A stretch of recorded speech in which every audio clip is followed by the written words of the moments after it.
Hello. Uh,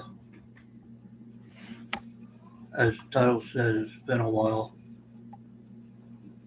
I got too much light. This is all natural. I don't know what the hell I'm doing. Oh, don't know what I'm doing with all this.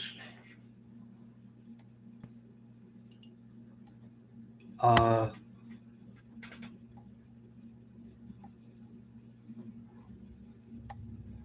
Hi, I'm Catman. It's been about 2 years since I was on here last. Let me take my glasses off. That glare's distracting to me. Um, as I said, it's been about 2 years. There's really not a lot that's gone on.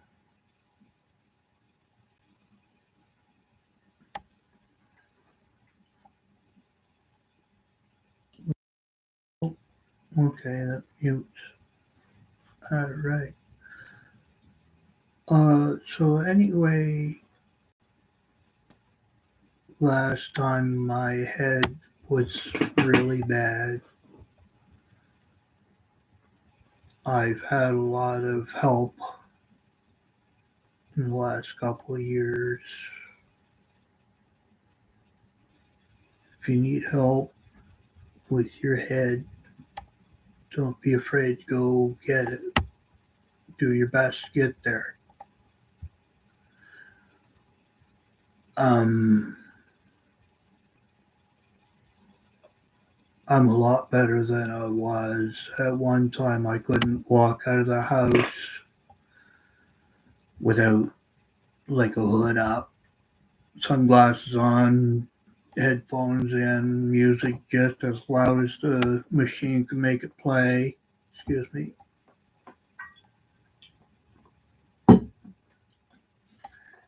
And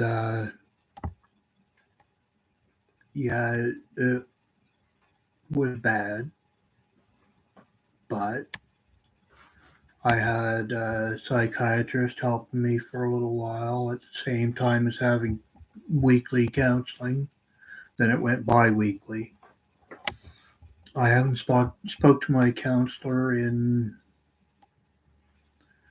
a couple months. uh, December, I believe it was. She told me if I don't need to get a hold of her, I don't have to. I can if I feel like it, but um, I've actually got some people outside of my bedroom that they've helped me out. It's a man, I call him my brother. I've known him for probably a little over 20 years now. One of the only people who's never judged me from when he saw me at my worst till he sees me now. He even saw me at my best. I used to be a chef,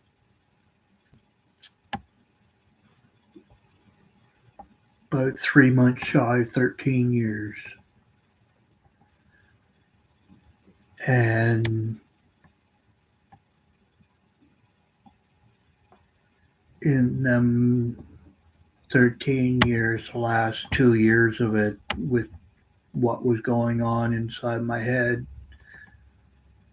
um, they put me on permanent mental disability because I am not allowed to do the job that I am trained to do.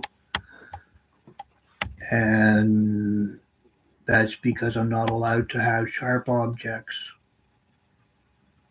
in a work setting. If there are sharp objects like a blade on a saw, that's fine, but I'm not allowed to handle them.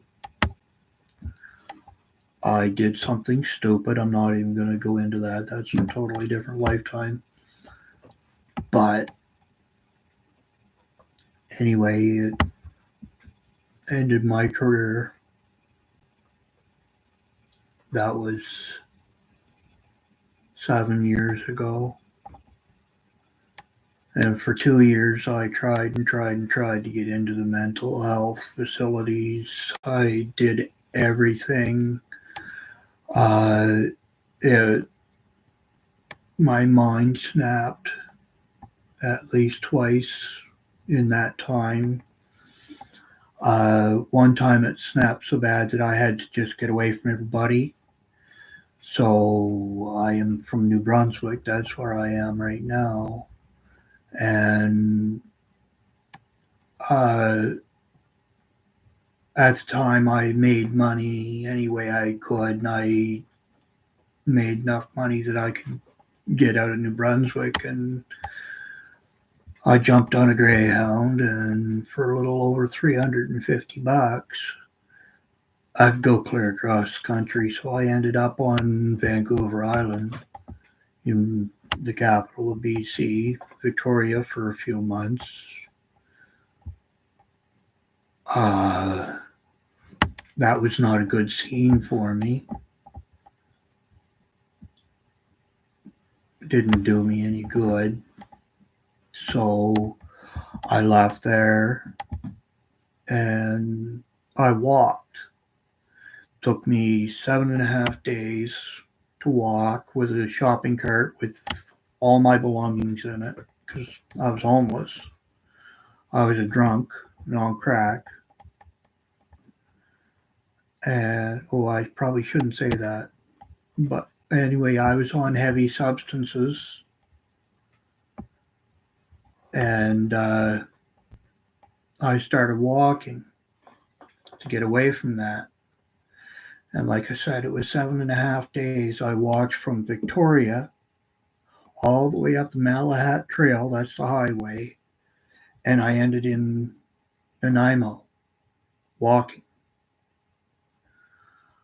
Um, I lived off the land the whole time, except once when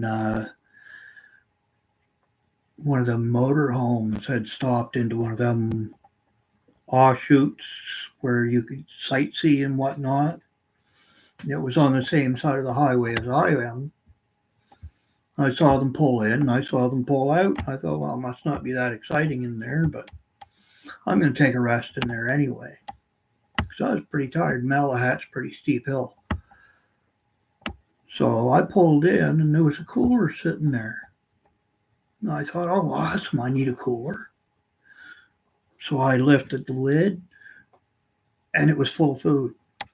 Now, I'm not sure if it was the camper, but if it was, thank you to them people. You kept me alive for the next couple of days. There was a barbecue thing, like a great big steel one where you could throw in wood or charcoal and it's got a grate on top of it. I had some pots and pans and stuff for eating irons, silverware, if you will. And I ate good that day. And directly across the highway, there was no cement things for dividing one way of the highway to the other. There wasn't a lot of traffic at that time of day, and I saw a walking trail. So I thought, well, instead of camping out here and everybody being able to see me, I'm going over there. I'll camp in the woods for tonight. Got a full belly. I see there's a stream that comes down through there. I'll go up in there. So I walked across the highway. I brought my shopping cart up into the woods. And I heard a waterfall. I couldn't hear it from the other side because of the cars. But I heard a waterfall and it didn't sound too far away. It didn't sound too big either. I walked in. It might have been in there 350 meters, something like that. And it was a nice little camping area. Somebody must have used it at one point or another or built it that way. I'm not sure who or anything or when, but I I camped in there. That was beautiful. Next day, I kept on going. Anyway, a couple days later, I end up in Nanaimo, and I run into a guy that I knew in Victoria. He had got out of there on the bus. People were after him, and he left. So anyway, we got to talking in Nanaimo, and uh, I had an uncle at the time living in Parksville, BC. So I thought, well, that's not that far. It's 20 minutes in a car. What's it going to take? So I procured a bicycle. Not sure whose it was before, but once I hopped on it, it was mine, which I shouldn't have done, but I did. Like I said, it was one of my worst points in my life. I ended up going to Parksville, and I found a tree house, and I lived in that for about another 4 months. Within the first month, like the last 3 weeks, well, from the third week on, I had already met some people in around town that were homeless, and I shouldn't have, but it's the way I was. I said, hey, look, I got a place. All you got to do is clean out sticks. You can put tents down around my treehouse, but the treehouse is mine. Perfectly fine with everybody. And at the end of like 2 months, there was probably 15 to 18 people, give or take. People would come, people would go. And anyway, uh, they they could keep the place because I ended up going farther north. Excuse me, to a place called Quadra Island. Beautiful place. Got off the walk on ferry, which was free, and this guy gave me a drive. I just walked up over the hill from the ferry terminal, and there's like this little strip mall type thing, and it's like all hippies, new age people, that type of deal. I wasn't a fit in for that. But guy told me, he says, I know a place where you can go, no charge. All you got to do is help around the yard. You stay there. I'll take you right to him. I said, perfect. So he brought me to the house. I talked to the owner. Owner said, wherever you want to place a tent, go ahead. He said, I haven't got any more cabins or houses left. I said, what do you mean? He said, well, I got 175 acres here, and people build cabins. I had cabins built. There's 2 houses on the property. He said, they're like bunk houses, but they're all taken care of. I said, well, what's the big building down there? He said, the gathering house. He said, one rule about staying here on the property is you've got to help in some way. And the way I prefer it is everybody gathers on a Saturday and we have mealtime together. I said, all right, that's fair. What time is that? They said 7 p.m. I said, great. I got all day Saturday to get things ready. Doesn't matter whether you bring an armload of wood, bucket full of mushrooms, a fish, something that you caught in the woods, uh, wash dishes, bring dishes, set the table, whatever you want. Doesn't matter whether it's big or small. All it matters is that when supper was ready, everybody joined in. And there was no prayer because there was no religion. There was no religion allowed, no politics allowed. It was people, just people. Now, you drink alcohol because some people brought their homemade alcohol, store bought alcohol. People brought all kinds of stuff they grew, whether it be different mushrooms that are not sold in stores until now, I guess, here in Canada anyway. Um, they also would bring greeneries and resins and stuff like that. And it was good for a short time, but I couldn't live that way. So I left it. And I got back to the mainland, and directly across from Quadra Island is I just had it at the tip of my tongue, Campbell River, British Columbia. So I got there and I made a collect call to my buddy that I had mentioned earlier. When I left to go out west, I had a job in Alberta. And it was going to pay like almost $40 an hour, and I had a place where I could get sober and whatnot. But my brother, he says, "Hey, my brother Gerald, whom I know, good friends with as well, he said he's been missing for the last 3 years from BC. Last we heard, he was in Victoria. Hence the reason why I showed up there. Within 2 months, I found him, got him in contact with the family again, and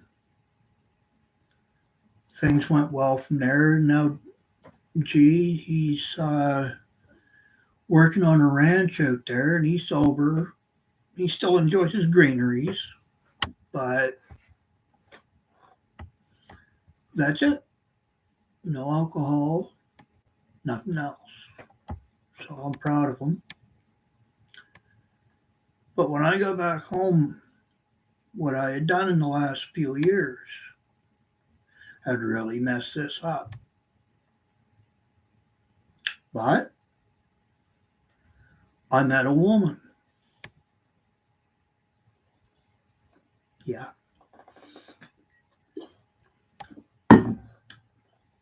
6.5 years later, she steals my son from me, moves in with my so-called best friend, whom she had been with while I was working. That's where my second snap came in. Completely lost it there. I ended up almost going back to drinking. I had 7 years of no drinking and nothing harder than green. And I even stopped that for 4 years. No cigarettes, nothing. Quit them all. I was sober as a judge, not taking any medication, nothing. And I was doing all right until that. And without the crutches that I was so used to having, now I ended up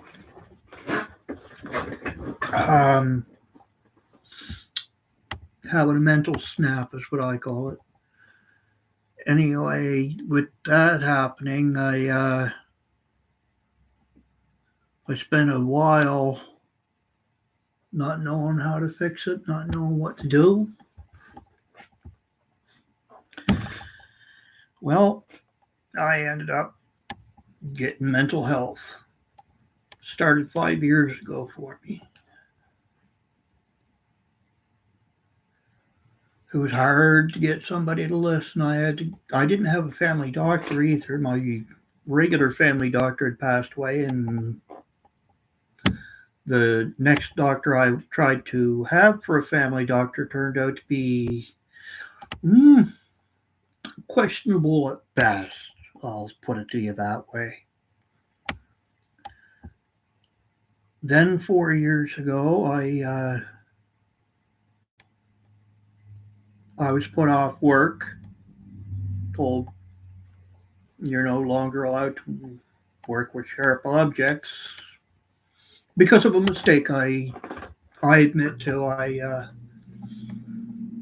I did something that I'm not proud of. And like I said, that's another story altogether. Uh, so they put me off work, and once they did that, because it had to deal with my mental health, they had me directly put into a mental health facility so that they could keep an eye on me and speak with me and try and figure out what was wrong with me if they could and try and help me from there. And I got diagnosed, and I started getting help from there. It was trial and error with medications and whatnot. I did good for about 2 years, and then I had some personal issues. It wasn't quite a mental snap, but it was personal issues that almost ended in a snap. I said, no, I'm not going to do that. I just got to get out of the situation. So I went to a friend's place on an island in the Bay of Fundy, and I stayed at his place for about 7 months until I got my head straightened around a little bit, talking on the phone with mental health, trying to get that done. And then I come back up here. I had a 1 year, I'm not going to call it a relationship, it was a situationship. Um, I come up here where I am. Um, it would be 3 years ago. And I moved into this place here, and it's still the same room, still the same size, still me, still do everything in my room mostly. The difference is, like I said, I had a psychiatrist and I had a counselor, plus friend. So close I call him my brother, plus his children who call me uncle, and I call them niece and nephew, and my grandchildren. And I had both my daughters living in the same town. One moved to a different town because she's going to university, and the course isn't put out here with the community college, so she had to go somewhere else. And she's only going to be gone for a couple of years, and she said she'll be back. But her kids and my other daughter's children, like, they mean the world to me, and I love seeing them as often as I can. Actually, my granddaughter that's still here in town, her birthday is next month, same as mine, and I'm going to her birthday party. I'm turning 50 this year, and I don't know what's going on. As far as I know, nobody's made any plans for me. I haven't made any plans for myself. Birthdays to me is just another year, you know, one step closer to the grave, as I say it. But uh, That helped me get through a lot. Uh, Going with my daughters or my grandkids or both to a grocery store, whereas before like I said, I had the hood on, sunglasses, music turned up just as loud as it would go, and I'd block out all humans. I even had it so that the humans to me weren't even human; they were colors. I had trained my brain to do that because there was no other way I could cope going out in public. I spent no, sorry, it was 9 months inside the home without going out. I had to call for people to bring me stuff because I couldn't go outside. And that was during that situationship, which didn't help that. That's why it was a situationship and it couldn't get as far as into a relationship. I just wasn't mentally ready.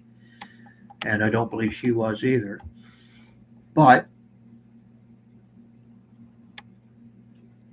with the help of my daughters and my grandchildren, I had to keep the music off. So I got used to hearing the background noises of the humans. And rather than just seeing like a color, let's say, well, my blue house coat here, if somebody was walking along wearing blue, that's what I'd see. I didn't see a human wearing a blue sweater, jacket, whatnot. Um, I just saw the color blue, and it was a blob of blue that goes on by.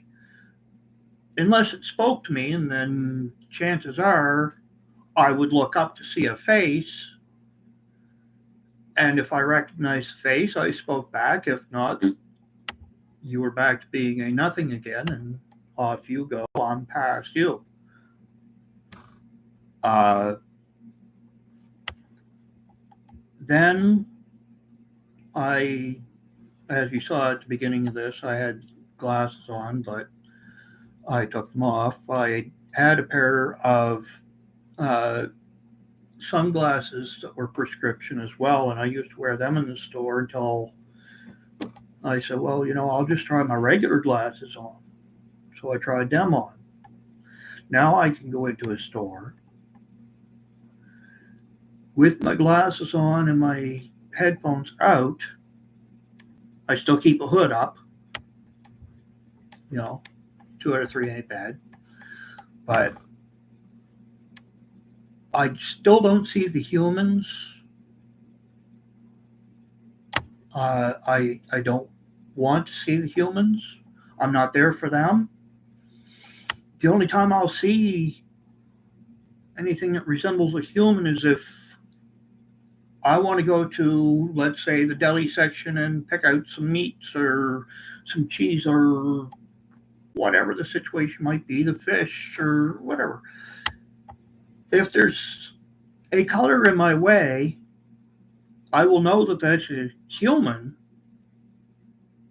but I don't picture it as a human. I just try and find a way around this blue shadow. If I can't, then I'll go to another place. When I see that that's gone, I'll go back to that area because I don't like being near anybody at all. But uh, I'm getting better. I have been trying to train myself rather than just seeing the colors to see the humans out there. But I don't think that I don't think that I'm gonna have much luck with that in the near future. My medication helps me keep me in line. I'm feeling a lot better upstairs, but still going out and interacting with the humans, not yet. I'll keep you updated. I'm trying to watch the clock so that this goes out at 30 minutes and then I'll shut it off. Have a great day, everyone.